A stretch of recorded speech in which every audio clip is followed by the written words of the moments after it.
3 real estate investing strategies that always work in any time frame, any marketplace, any area. There are a lot of myths in real estate investing, and one of them is that the most successful real estate tycoons are perfect at timing markets. They're great at buying properties when the market's really low, and then when the market shoots up, they sell those same properties. While that may happen on occasion, the vast majority of the most successful real estate entrepreneurs, they apply specific strategies that always work. And these 3 I'm going to share with you are among the 3 most popular that produce consistent results regardless of the timing. And also for you personally, think about this for a moment. When you are doing your best financially, it's usually in a good economy. When the economy's strong, usually real estate prices are going up, like they are right now at the time of shooting this video. So how can you time it where you buy all the real estate when the market's low and then you resell when the market's high? It doesn't make any sense, does it? Because you're typically not in that kind of personal situation where you can take advantage of something like that. Furthermore, we're not really good as human beings at predicting the future. I've got a great video called Are We in a Real Estate Bubble? And if you haven't seen that video yet, I encourage you to watch it. In fact, I shot that video in 2016, and it's more applicable today than ever before. And what it proves is that we are terrible at predicting the future. So knowing when we're at the bottom or knowing when we're at the top is something that is more like a pipe dream than a reality. And lastly, the reason why it's so important that you understand these 3 strategies is because regardless of whether you have money in your pocket at that time or not, and regardless of whether you can time the market, as you get older, you get smarter. You get more experience. You gain wisdom, knowledge, and understanding. So with each passing year, you're better equipped to be a better real estate investor. And so therefore, when you want to apply the wisdom you have gained, you need to apply it at that time, not wait, and or not somehow get a time machine and go back in time. Does that make sense? All right, great. So these 3 strategies are going to transform, if you're not already doing them, the way you look at real estate investing, because you can apply them at any moment in time. And if you get better and better and better at them over time, which you should, then you'll become more and more successful. Make sense? Well, hey, by the way, I'm Phil Pustiowski with FreedomMentor.com. I've been a full-time real estate investor my entire career, and I am also mentor and coach to many of the most successful real estate investors all across North America. By the way, if you want a free copy of my best-selling book, How to Be a Real Estate Investor, this one, you can get it in the top right corners of these videos. And I am so passionate about sharing what I have learned over all these years because I know it makes a huge impact on y'all's lives. And I appreciate it when you drop comments of deals you've closed and the money you've made from watching these videos, because that's what I'm doing it for. I want you to be more successful. I want you to be rich and very, very happy. All right, so moving along here. To be happy with real estate investing, you've got to be successful in any market condition. So with the 3 strategies, the first one is pretty obvious, and that is, I'm going to say rentals.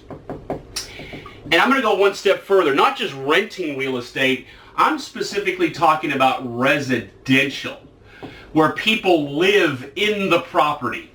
Because people always need a place to live. Good times and bad times. In fact, when markets go down, typically more people rent. Now, in this particular case in point here in the United States in 2018, we've seen a trend where there's more renters than owners than ever before. And that's partly because of the millennial generation and that they are buying less homes and or they're waiting longer to buy a home. Rentals and residential will always work. Now, obviously, you've got to be strategic about that. You have to buy the property right. You have to have a certain amount of rental income so you can pay the taxes and the insurance and all those things. I've got a great video on how we personally turn single family homes into cash flowing machines. There's a video link right there.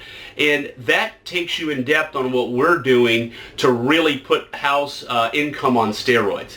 But the bottom line is this will always work, good times and bad. You can buy rental properties when the market's at its peak. Yes, you can. In fact, I've got a video on that as well, how to buy real estate in a hot market. So you can still make money if the numbers work. And this one right here has made as many or more millionaires than any other strategy or technique that exists out there. All right, great. So rentals. But then we go a step further here because it's not just rentals. Problem with rentals is you need money. You need money for a down payment in some cases, money to fix up the house in some cases, money just in the form of of almost like a line of credit so that if the tenant doesn't pay you and you have to pay the eviction costs and the attorney and legal fees. So rentals are great so long as you got some money and some credit and all that kind of good stuff. But what if you don't? What if you're first getting started? Well, that's where wholesaling comes into play. Wholesaling. And if you've never heard that phrase, real simple. It means you put a property under contract direct from a seller. It's not listed on the MLS. You went directly to the seller. It was an off-market deal. You put it under contract, and then you're going to resell it to either a retail buyer and or an investor.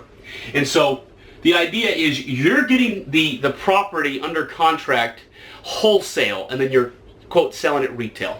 And this is also going to be single family homes or SFR, single family residence, SFH. So this right here is working incredibly well right now, as in the end of 2018. This is a huge strategy. Some of the most successful real estate investors in America that are doing over 100 deals a year, they're doing less and less renovations right now and more wholesales. And here's why. It's because all of the television shows on HGTV and maybe all of these YouTube videos, that ones I've put out, all of the talk about the success people can have in real estate investing. There's a lot of newbie real estate investors diving in. Plus, because of the shakiness in the stock market over the past 12 months, a lot of people have made good money. They are getting older. They're in their 50s, they're in their 60s, and they want to invest their money wisely. And what happens is they think to themselves, well, real estate's the key, because they see it on TV, they see all these people making money, they have money, they're concerned about the stock market and what might happen to their money if they invest it there. So there's a lot of, I'm going to call them, and you've heard me say this before, sucker buyers, for lack of a better word. These are the people that are willing to pay the most for a property above any professional investor and anyone else. I read a statistic that over 90% of real estate investors of single-family homes only do one deal. 90%. So what that means is the 10% of the ones that are doing deal after deal after deal, the other 90 might lose money or might not make much money. And so if 90% are always new, right? That is this group. This is the 90%.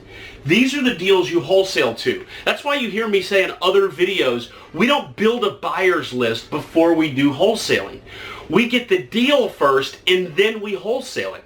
Because we're looking for the sucker buyers that are only one-time shots. They're going to come in, buy one house, they go fix it up themselves, they realize it's a lot more work, it's a lot harder than they thought it was, and then they go move on to something else in life. So wholesaling will always work because there'll always be new people wanting to buy houses to fix them up. Furthermore, houses are always going to be deteriorating. Always. Houses, the roofs have to get fixed, the look of the house, whether it's the cabinets, the countertops, the paint colors, the floor styles, those go out of style eventually. So single family homes always have to be remodeled on a consistent basis. And if they're not, well, then they become more difficult to sell, and that's when they fall into that wholesaling category. Does that make sense?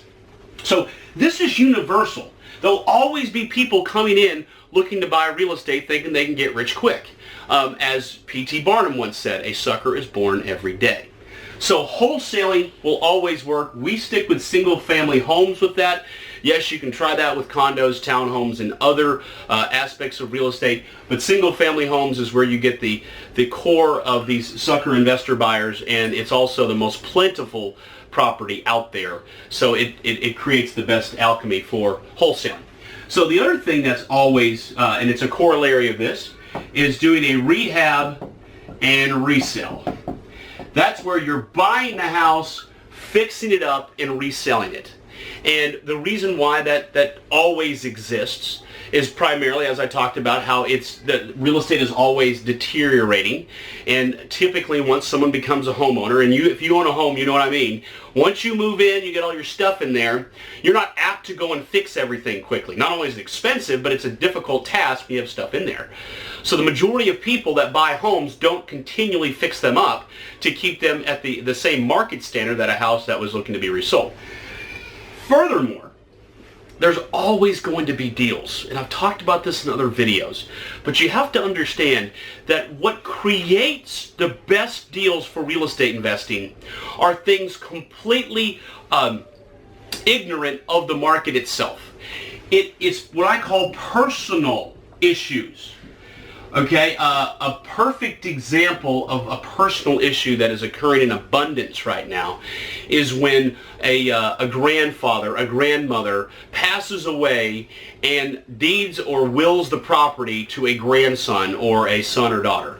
What happens is that is a personal issue, has nothing to do with the real estate or whether the market's good or bad. It is that someone passed away and they handed it down to someone to an heir.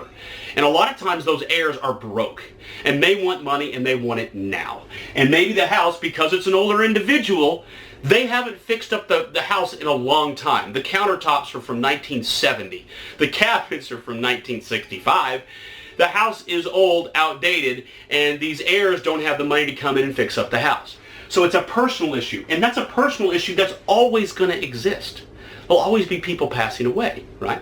And typically older individuals live in their homes long enough and they're not fixing them up all the way. So it creates this consistency that always exists. Now sometimes I get the question, well, Phil, if I'm in a market where the real estate is no longer red hot and properties are sitting in the market longer, how do I buy a property and make sure I don't get burned if I do a rehab and resell? And there's a couple of things. First of all, it's very important that you move quickly. If you can't move quickly, if you don't have your contractors lined up, if you're not in a realm where you can get it fixed up and get it back on the market within a month or two, you want to consider wholesaling. See, if you have to go out and get a bunch of permits, and the government's going to take months sometimes to approve things, that will slow down progress dramatically. And if you sit on a property for 6 months, we don't know what 6 months from now brings. I have no idea. So you have to be careful about sitting on a property long. But when I say quickly, and I've talked about this in other videos, I'm not just talking about the speed at which you fix it up. I'm talking the speed at which you sell it.